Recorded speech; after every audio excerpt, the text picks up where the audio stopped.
these people had one thing in common. They knew they had it in themselves. They knew they could be something beyond where they were. They were willing to put their time, their energies to better themselves.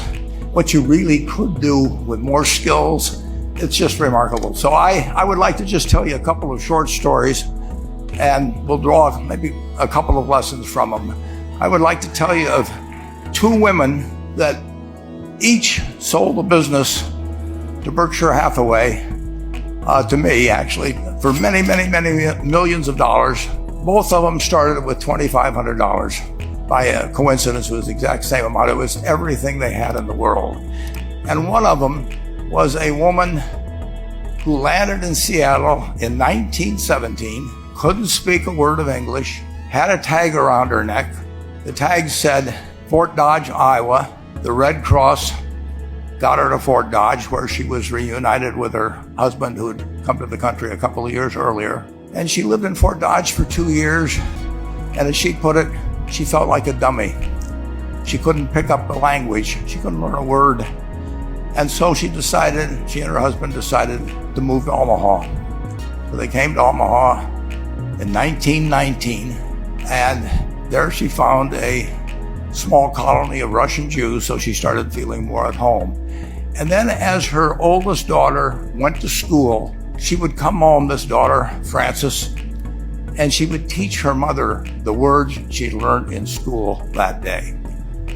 And this woman, Rose Blumkin, spent 20 years saving money, bringing first her siblings over, her mother and father, $50 at a time. She sold used clothing to do it. She had 4 children during this period. And by 1937, after 20 years, she'd saved $2,500. She went to Chicago and she bought what she could of furniture. Her dream had always been to open a furniture store. And this woman who had never gone to school one day in her life, with $2,500, but with the same spirit that the people in this room had about having a dream and working to accomplish that dream, she built a business which she sold to me in 1983 for $60 million approximately, and which did $1.5 billion worth of business last year. The 4th generation is working in that business. This woman, Rose Blumkin, she worked for me until she was 103. And then she retired and she died the next year, which is a lesson to all of Berkshire's managers that premature retirement, you can't tell what's going to happen. But Mrs. B, with her $2,500, one further fact about her: she could not read or write. And she went into a furniture business, and she didn't bring anything unique in furniture, but she brought a determination to succeed. She knew she could outwork anyone else. She knew she cared about her customers. She worked at very low gross margins, but she built this incredible business. And I saw one other woman who did a similar thing with $2,500. I paid her hundreds of millions of dollars for her business. So I decided to go to the source and get these people before, I don't want you guys coming around to me asking me hundreds of millions of dollars. I'd like to join in with you much earlier. So I've followed this group, and today I'd like to tell you about one other small business person. This person, I went to buy his business from him, and he turned me down, which was very wise. But this was a fellow who was born about 8 years before I was. He was born in 1922. We'll call him Jack, lived in the Midwest. He was a pretty good athlete, didn't like school much. And I'm going to tell you one thing early in the story. Maybe you can figure out who the guy was. The company he built hires more college graduates each year than any other company in the United States.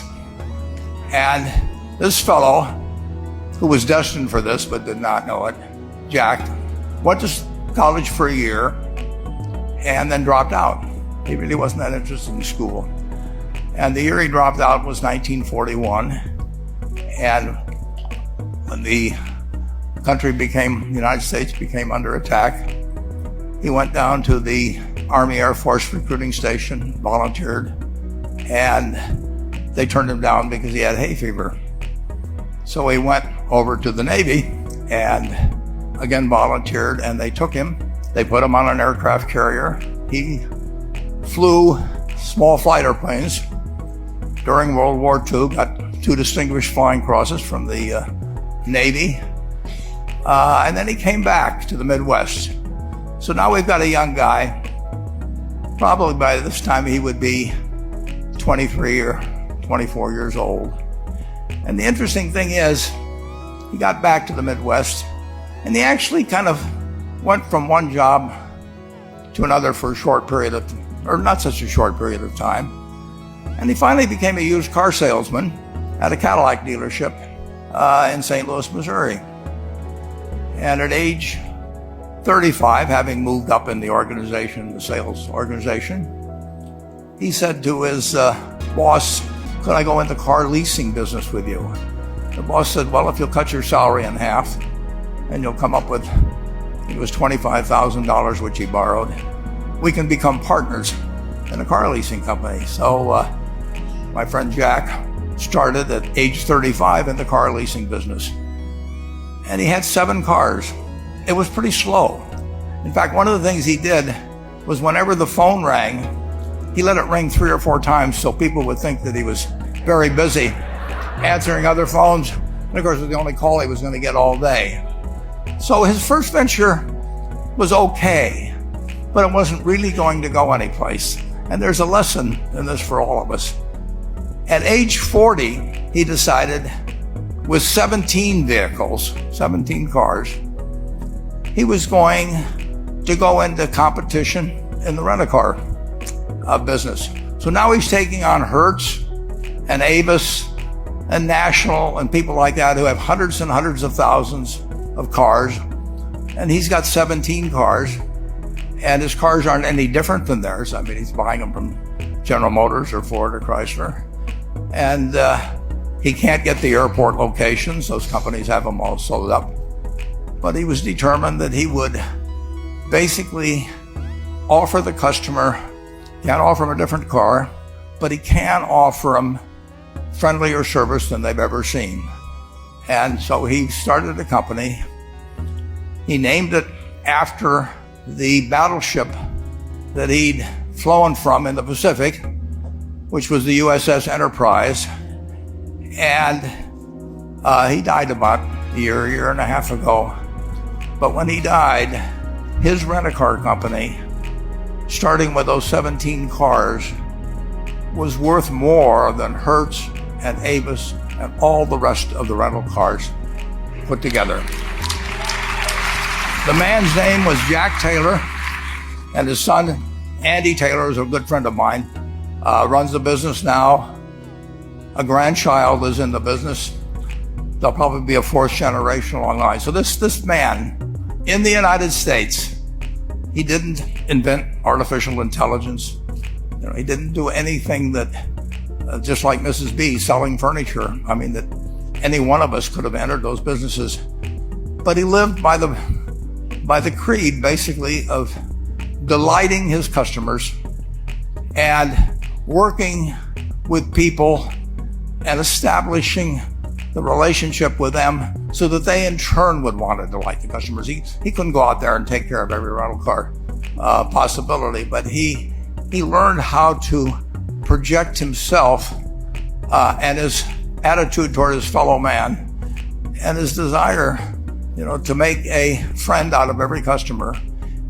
He managed to take very ordinary cars and turn them into this extraordinary business from virtually nothing.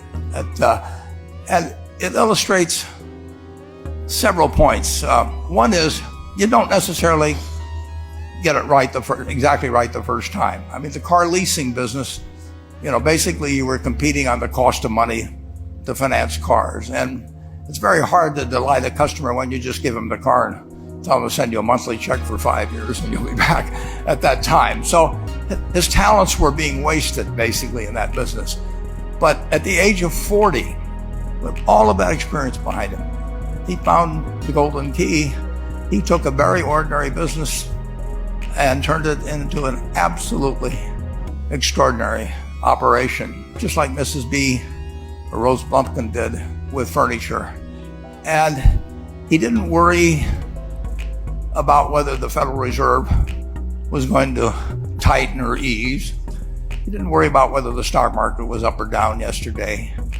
He didn't worry about the things he couldn't change, but he did focus on the one thing he could change, and that was the customer's experience. And I have seen the one that got away, Enterprise. I went down to Florida and tried to talk him into selling to Berkshire, and he was smart enough not to do it. Probably the value of the company has quadrupled since I made that visit. But he was smart enough to see that he would find that business. Henry Ford, as you may know, failed twice before he started the Ford Motor Company in 1903. I mean, the test isn't whether you get the greatest business idea in the world the first time out. The test is whether you keep learning